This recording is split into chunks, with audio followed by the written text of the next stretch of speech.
guys, welcome back. Mama Dr. Jones, OBGYN, and Mom to 4. Today we're going through optimizing your natural fertility. This is meant to be an evidence-based getting started guide for anyone who is considering or in the early stages of trying to get pregnant. We're going through what to expect, some diet and lifestyle considerations, including alcohol, tobacco, caffeine, specific sex practices, positions, and lubricants, and also touching very briefly on when in your cycle you're actually able to get pregnant. If you follow me on Instagram, you know that my eye on this side looks crazy because I had an incident with hydrogen peroxide contact disinfectant, hot lava melting my eyeball out of the socket. Public service announcement, don't accidentally put hydrogen peroxide into your eyeball.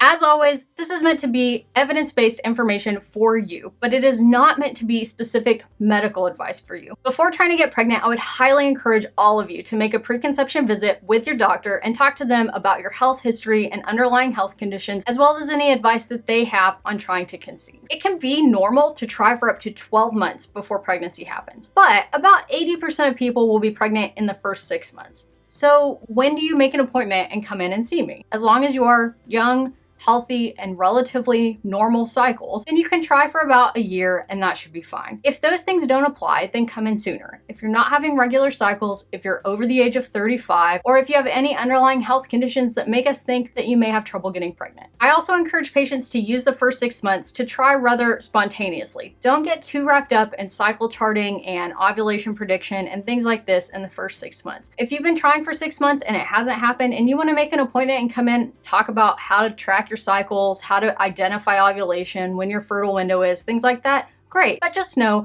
I probably am going to tell you we should hold off on extensive workup until you're about a year into trying, unless there are one of those other things going on. Let's talk about before you're actively trying to get pregnant, what should you do? The first thing I always encourage people is if you think you may try to get pregnant sometime in the near future, you should go ahead and start taking a prenatal vitamin. The most common question I get when I tell people that is, which one? I'm not really brand loyal to any type of vitamin. The most important thing with a prenatal vitamin is that it needs to contain folate. What is folate? Folate, or folic acid, those are sometimes used interchangeably, is vitamin B9. And this is an important supplement because supplementing this in your diet prior to conceiving decreases the risk of a neural tube defect like spina bifida or anencephaly. Folate supplementation in foods and prenatal vitamins has decreased the risk of neural tube defects in the United States by about 35%. That's huge. While the brand doesn't matter, I do want you to look at the back of the bottle and make sure that it has at least 400 micrograms of L-methylfolate. And the reason is because some prenatal vitamins contain synthetic folic acid. And although a lot of people can break that down into the type that your body needs, maybe up to 60% of people have trouble breaking that down. I want you to get the one that has L-methylfolate. Another great ingredient, I believe, is DHA, which helps with the brain development of the fetus. Most vitamins other than those two ingredients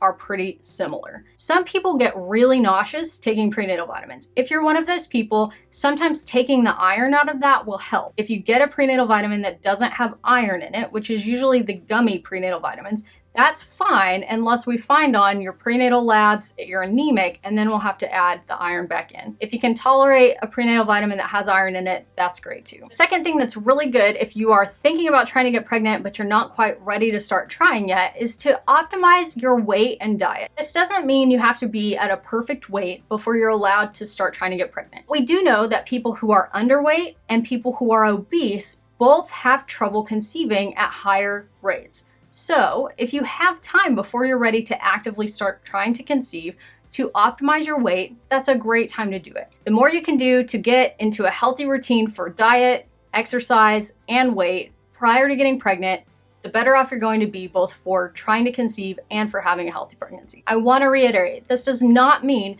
you're not allowed to try to get pregnant until you're at the perfect weight. I don't think that that's the case. But if you have time before you're trying to conceive, it is a great time to really think about weight loss or weight gain if that's something that you need to focus on. So let's talk a little bit about how you know when you can even get pregnant. What point in your cycle are you actually fertile? This is going to vary for everybody, but in general, we consider the day of ovulation and the 5 days preceding it to be the fertile window or the maximum fertility time in a cycle. Why? die. An oocyte, or the egg, once it ovulates, has a very short lifespan. They only live about 12 hours, maybe even less, if they don't get fertilized. But sperm are like cockroaches. They don't die. They can just live in the fallopian tubes for days. So the 5 days before is because the sperm can live in the fallopian tubes for that long, and then when you ovulate, they can be there. The highest fertility time is going to be about 2 days before ovulation. If you're not cycle tracking and you don't know exactly when you ovulate, where can you kind of best guess this to be? For most people who have average cycle lengths, so 28 to 35 days between your periods, that's from the first day of your period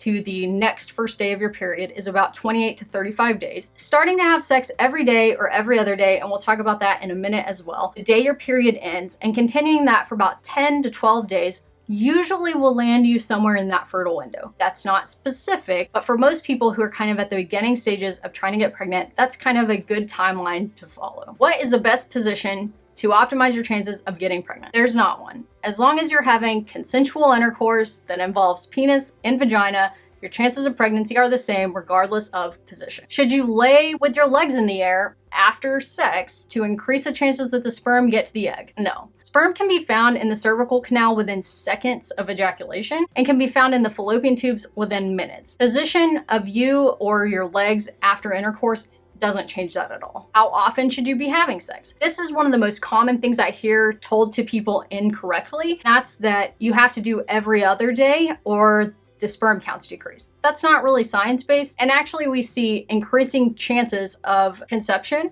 with increasing frequency of intercourse up to daily. It's not significantly different between daily and every other day. The more spaced out it is after that, the lower your chances each month of getting pregnant. That doesn't mean you guys need to be having sex every day or every other day. It just means it should be up to you, whatever feels right, especially in those first 6 months. Don't take all the fun out of trying to make a baby by trying to make a baby. Let's talk about lubricants. Some of the over-the-counter lubricants that people frequently use, which are great to use when you're not trying to get pregnant, like Astroglide and KY jelly, because they don't interfere with condom effectiveness, can potentially interfere with how efficiently sperm can move. In the lab, using those types of lubricant on sperm decreases their motility and makes them die faster. I do generally encourage people to switch to a different type of lubricant. So which ones are okay? Anything that is hydroxyethyl cellulose based is going to be okay. So that would be marketed as like pre-seed. And also things like canola oil or mineral oil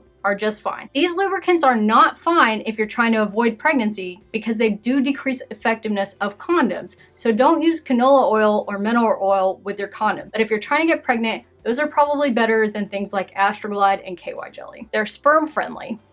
Let's move on to diet and lifestyle. There are no specific diets that are more or less likely to help you get pregnant. So just a healthy, varied diet, everything in moderation, is probably the best way you can go. If you're vegetarian, that's fine. If you're already on a certain type of diet, it's probably fine to continue as long as your nutritional status is optimized. There's also no evidence that herbal supplements or antioxidants, things like that, improve your chances of conceiving. What we do know though is that people who eat a lot of seafood, enough that their blood mercury levels are higher, do have a harder time getting pregnant. Just a limited amount of high mercury fish is probably a good idea. And it's something that we would encourage you to continue doing through the pregnancy as well. Smoking. We definitely know that there is an association with trouble getting pregnant and miscarriage in people who smoke tobacco. This includes vaping and e-cigarettes. We think that the method is something to do with oxidative stress to the oocytes, which are the eggs in the ovary, and to gametes, as well as potentially damage to the fallopian tubes